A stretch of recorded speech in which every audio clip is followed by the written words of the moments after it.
Okay, great. Hi, my name is Joseph Turian. I'm a principal engineer at Workday. This is my colleague, Alex Nisnevich. He's a data scientist at Bayes Impact. Today we're going to be talking about how to build natural language user interfaces. And, let's just jump into it, right? In 1997, Larry Wall, in a discussion about how to write a parser for the Perl programming language, he said, oh, get a hold of yourself. No one's proposing that we parse English. Well, in this talk, we actually are going to talk about how you can parse English. We don't necessarily assume that you have a background in natural language processing or machine learning, but we will be moving quite quickly. So if you do want to keep up with the talk, I encourage you to close your laptops. So to have a rich and deep interaction with the computer system, you need to have a rich and complicated interface. Your rich and complicated interface could be something like this. This is a traditional desktop drag and drop UI for building complicated reports and expressing complicated queries, but it's very intimidating, and many people who are lay people cannot actually use a tool like this.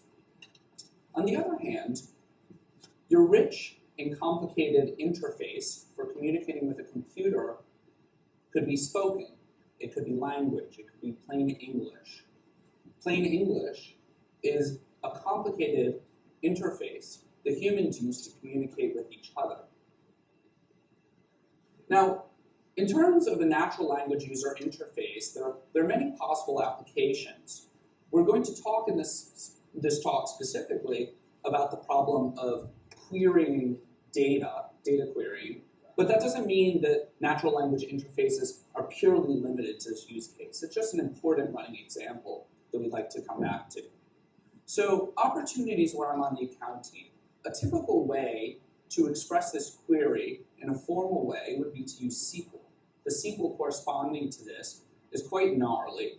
It involves a correlated subquery. Even if you are a SQL expert, you still might prefer the English version of this because it's much more concise and your time to query formulation is less. And the reason it's more concise is because in English, we can elide constraints that are implied, whereas in SQL, one must be totally explicit. If we're to be totally explicit in English, we could say something like opportunities related to accounts where that account is related to a user and that user is me, etc., etc. But we don't need to in English.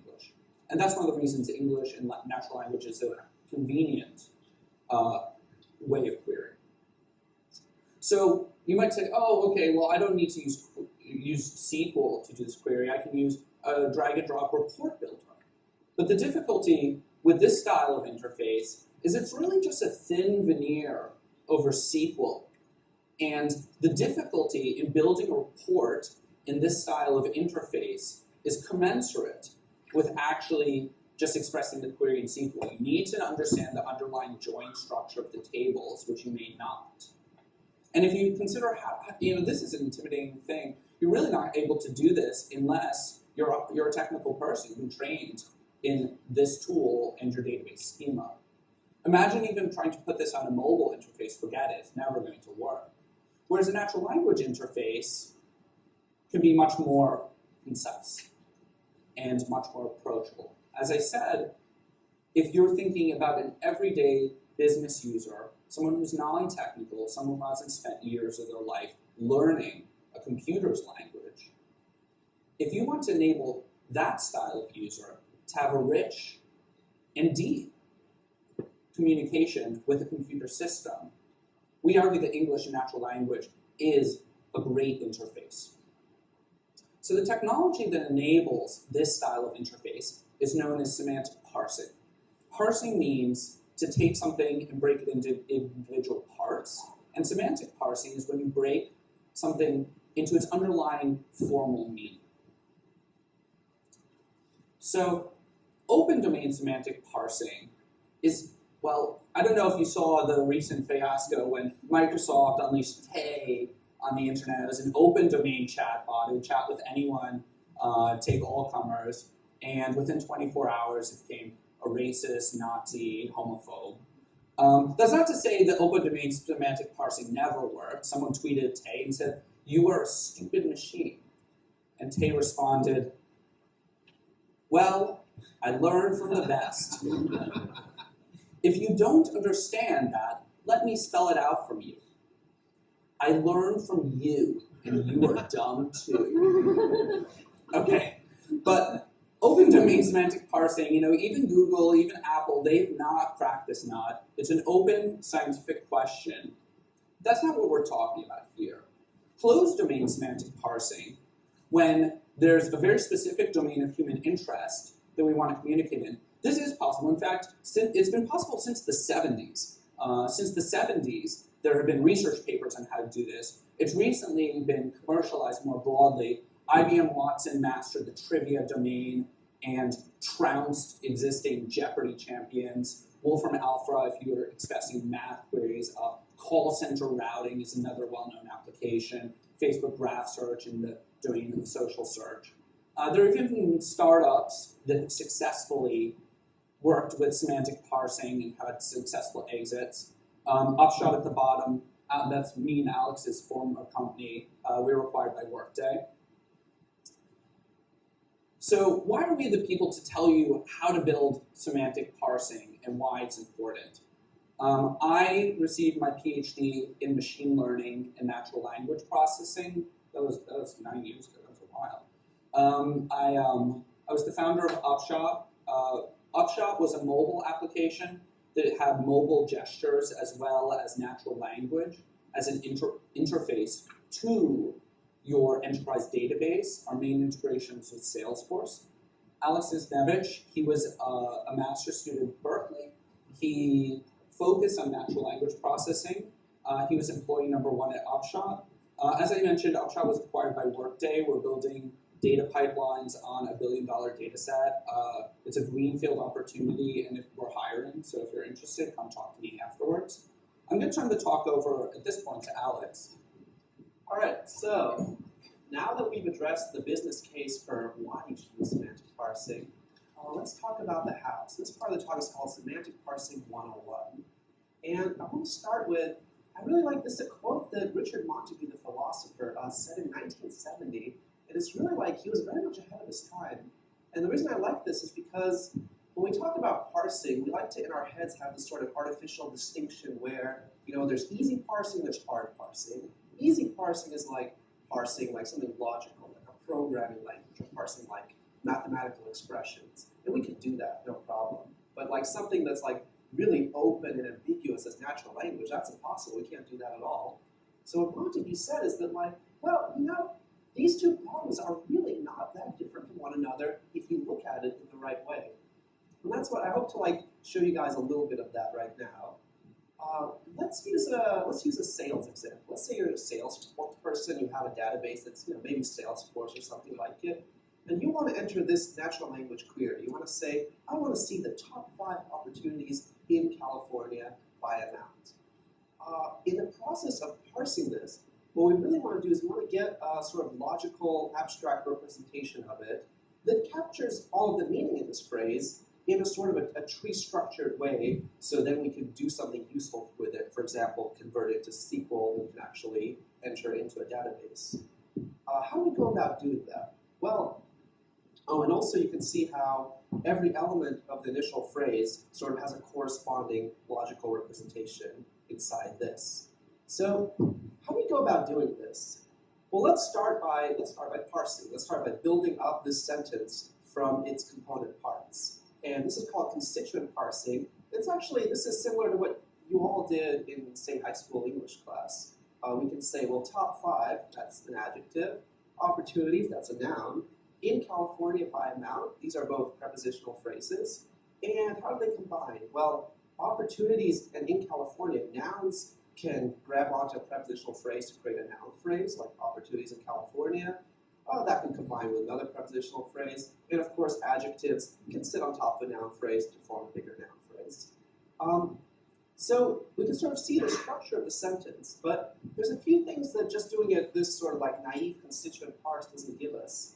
One thing that it doesn't tell us is, what is it about each of these terms? What is it about each syntactic category that determines what it can combine with and what structures we can form. And the other question is, well, fundamentally, what is the meaning of each of these terms? How do we express it? How do we express how these meanings combine? What's the overall meaning of the phrase? So we can answer both of these questions with something called CCG. And now CCG stands for Combinatory Categorial Grammar. It's kind of a mouthful, so I'm going to break it down. It's a grammatical formalism where every term has a category, like a type, and these categories can combine with each other in logical ways based on just one simple rule. And when categories combine, they combine both syntactically and their meaning also combines semantically, which I'm going to get to in just a bit. Let's look at a really, really simple example. Here's a very simple phrase. Naively, we would say that, well, fat, that's an adjective, cat is a noun, they combine to form a noun. And from now on, nouns and noun phrases I'm going to treat interchangeably. Like any serious syntactic gurus here may argue with me, but this makes it easier for our purposes and doesn't change anything. Now in CCG, we don't want to use the phrase adjective anymore, just erase that from your vocabulary. Instead, fat has the category N over N. What that means is it's something that looks for a noun to the right of it and combines to form a noun. In other words, N over N means look for a noun in front and form a noun when you join with it. So fat is looking for a noun to the right, it finds cat, and they combine to form a noun. In general, the CCG application rule works like this. Something of type X over Y is looking for a Y to its right and combines with it to form something of type X. Meanwhile, X backslash Y is a category that looks to an X to the left of it and forms something of type Y. Let's do a more complicated example. How about fat cat on my bed? So the parts of speech that we would give to all of these is, well, fat is an adjective, cat's a noun, on is a preposition, my, that's a possessive pronoun, which works basically the same way as an adjective, and bed is, of course, a noun. And in CCG, this is how we'd express all of these. Cat and bed are noun, of course. Fat and my, they both work the same way as an adjective, N over N. What's that? What's that all about? So on is of type N backslash N over N.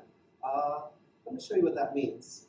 So in the phrase fat cat on my bed, when we parse it, first fat cat and my bed both form noun phrases. So now on is of type N backslash N over N, which means that it's looking for an N to the right of it, and it forms an N backslash N, which is something that's looking for a noun to the left of it to form a noun. In other words, on first combines with my bed to form on my bed, which is looking for a noun to take the front of that phrase, and it finds fat cat to form fat cat on my bed, that's a noun. And we can do this with our main example, and it's pretty straightforward. Here are all the categories. 5 opportunities, California and amount, are all clearly nouns. In and by are both prepositions, we know how to handle them now, and backslash N over N. Top, that's a new category, we haven't seen that one, but it's pretty straightforward. It's looking for a noun next to it, a noun to the right, which is going to be a number. And once it gets that noun, it's going to become top 5, which is just an adjective, top 5 opportunities, for example. So it's looking for a noun to form an N over N, in other words, an adjective. So it's N over N over N. So top 5 becomes an N over N. In California and by amount, as we both have seen, will become N backslash N. In California is looking for a noun. To the left of it, it sees an opportunity. Well, it sees the noun opportunities. It creates a noun phrase, opportunities in California. By amount is looking for that noun phrase, joins with it. And finally, top 5 takes the noun phrase to the right of it to form our big noun phrase, top 5 opportunities in California by amount. So we've done a lot just now. We just parsed syntactically the entire phrase that we're looking at. But what does it all mean? How do we do the same technique to figure out what the actual formal meaning of the phrase is? Well, in CCG, the interesting thing is you can actually, in addition to giving each term a syntactic value, a category, you can also give it a semantic value, which is the meaning representation of each term. And when two terms combine, in addition to their syntax combining, like I just described, there's also a similar rule that underlies how the meaning combines. So let's talk about lambda calculus. Lambda calculus, it may look intimidating, but it's a very simple formalism for expressing meaning that we're going to use here. A lambda term that looks like lambda x, f of x, it just means, you can think of it as an anonymous function. It's a function that takes something, calls it x, and returns f of x. So for example, if you have two words, their meanings are lambda x, f of x for some function x, and a, whatever a is. When they combine together, a takes the place of x in the lambda expression, and you just get f of a as your meaning. And also, if you combine the order of these terms in the sentence, it matters for syntax, doesn't matter for semantics. They can combine in any way, as long as the arguments match up. So let's illustrate this with a simple example. Let's say that we're building a simple lexicon, a language, for parsing, say, calculator arithmetic. We want to be able to enter in 5 minus 3 and have the result be the number 2, the meaning of this phrase. So we can parse this syntactically, as I've just shown. 5 and 3 are both nouns. Our end result is a noun phrase. So we know that minus is something that was first joined with one noun and then with another noun. So first it takes a noun on its right, and then a noun on its left. So the type is n \n over n. Now let's take it one step further. Let's give meaning to each of these terms and see what happens. So 5 and 3, the meaning is just the number 5 and the number 3. That's pretty straightforward, not controversial. What's the meaning of minus? Well, we want minus to be able to take two arguments, but of course, as you can see, we only ever combine two terms at once. So what minus is really doing is, well, the phrase minus 3, its meaning is just something like lambda y minus 3. It's looking for a number, it subtracts 3 from that number. So what minus is doing then is it's looking for a number, and then it's returning a function that looks for a number and subtracts that number by the initial number. In other words, its meaning is something like lambda x, lambda y minus x. And what that means is that first minus sees 3 to the right of it, joins with it, so 3 takes the place of x, returning lambda y minus 3, which is the meaning of the phrase minus 3. Now it sees the 5 to its left, joins with it, 5 takes the place of y, we get 5 minus 3, which we can all verify is 2. Now that we have armed with this understanding of both syntax and semantics, let's define the meaning of each of the terms in the phrase that we've been waiting very patiently to parse this whole time. Let's go with the nouns first. 5, well, the meaning is just 5. Opportunities in this case, and when we say opportunities in California, opportunities represents a table in our database. So let's say that it's a table. California represents a location. And amount, well, we're sorting opportunities by amount. So it's a column. Then oh God, what just happened? I didn't know that button existed, I'm sorry. So amount is the column amount. Now let's look at the prepositions. What does in do? Well, in our sentence, we see that it's opportunities in California. In is first binding to the right to take a location, then it becomes the phrase in California, or in some location, which is something that is looking for a table to the left of it, and it filters that table by location. So we can write that out. It's lambda L, which is the location, lambda R, which has the type relation. Relation is just like a table or a filtered table or something like that, and it filters that relation by that location. By, it's similar. It looks for a column to the right, and it looks for a relation on its left, and it orders that relation by that column. So we can just write that out. Lambda C, which has to be of type column, lambda R, which has to be of type relation, order that relation by that column. And top is similar too. First it looks for a number, like top 5, to form the phrase top n, which is looking for some ordered relation, and then it just limits that to a certain number of entries. So in this case, lambda I, which we'll say is of type int, lambda R ordered by, and limit that ordered relation by that number. So we know what each of our words means. We know its semantic value, and of course, we know its syntactic value, the categories. So let's parse it. Here I'm just giving all of this is all information we already know, we just discussed it. Let's see how the phrase builds up. Well, first, top is looking for a noun to the right of it. It sees one, it sees 5. So 5 is going to be bound to the I position to form lambda r, limit r by 5, which is the meaning of the phrase top 5. Now, in California, combined, because in is looking for a noun to its right, that's a location, and it sees one. So in California, it gets the meaning lambda r, filter r by the location California. And now by is similarly looking for a noun to its right. That's a column. It sees one. So by amount gets the meaning given a relation, order that relation by the column amount. So at this point, the only thing that can happen is, as you can see, in California is looking for a relation on its left, and it sees one. It sees the table opportunities. So opportunities in California bind together to form the phrase that has the meaning take the table opportunities and filter it by the location California. Now, by amount can finally do what it's wanted to do, which is combine with a relation to form that whole thing, but ordered by the column amount. And finally, top 5 has been waiting very patiently for an ordered relation to its right. It finally sees one, so it takes that whole thing and it limits it to 5. So let's take a deep breath and let's take a step back. What we've been wanting to do this whole time is our goal has been to take an input phrase that's in English or some natural language, and we want to turn it into some actionable output, something that we can actually plug into something. In this case, SQL that we can just plug into our Salesforce database. In order to do this, it's really a 2-step process. I've just been talking about the parsing part, which is take our natural language and turn it into a formal, structured mathematical representation.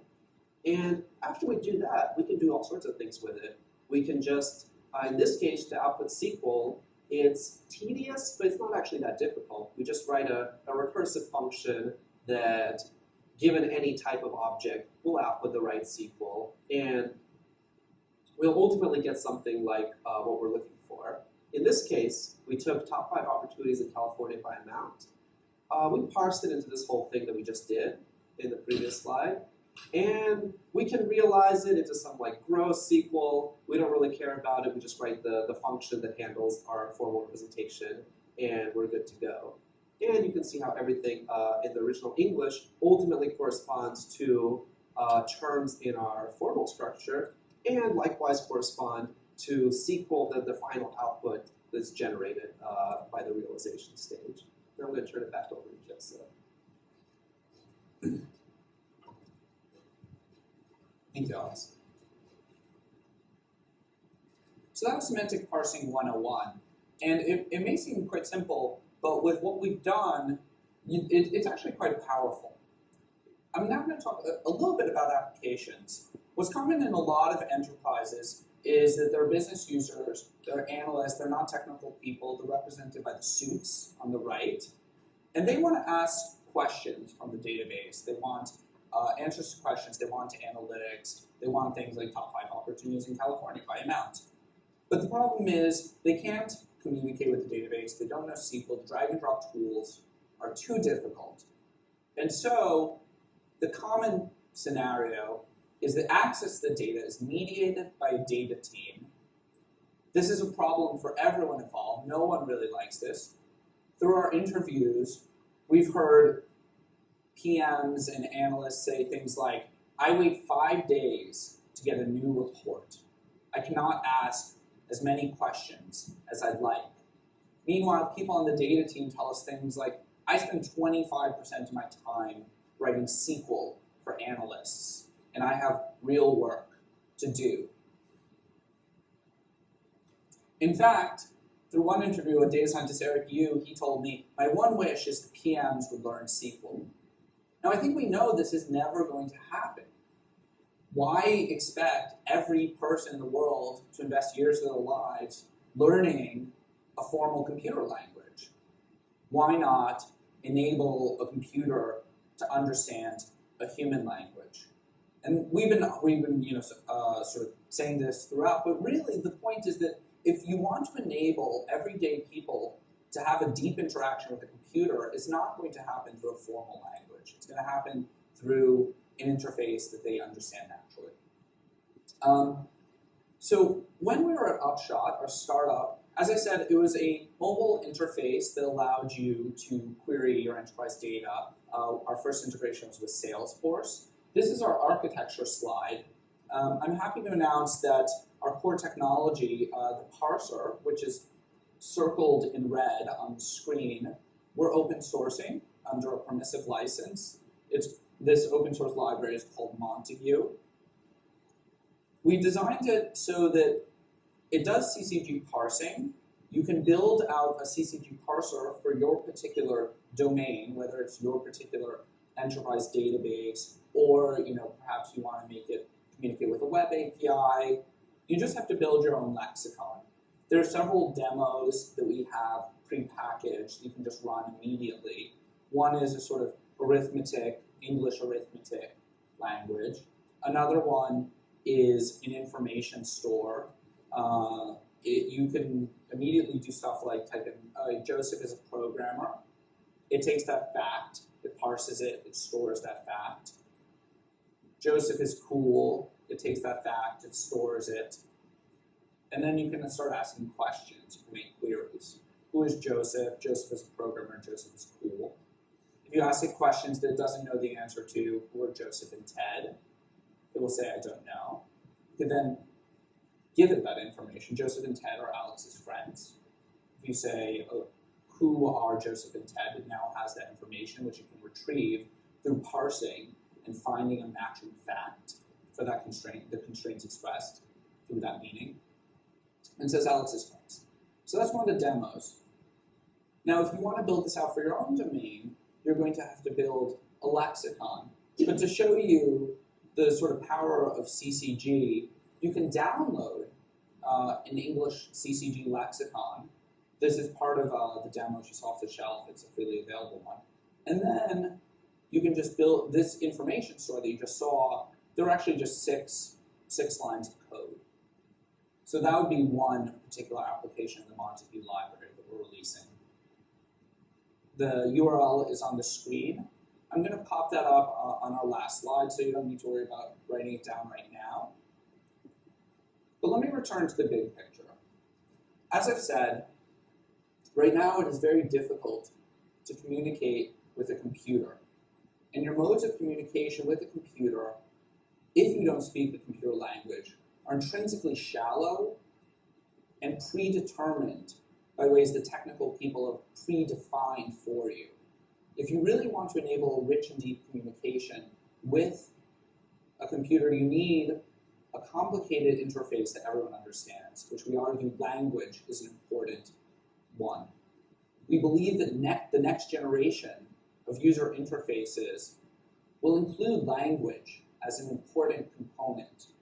We've argued that in the space of enterprise data querying, the problem is particularly acute, but also can be solved by closed domain semantic parsing. And we hope that you will go out and take a crack at this using the library that we have released. Thank you. I think we have some time for questions. The URL of the code is on the screen.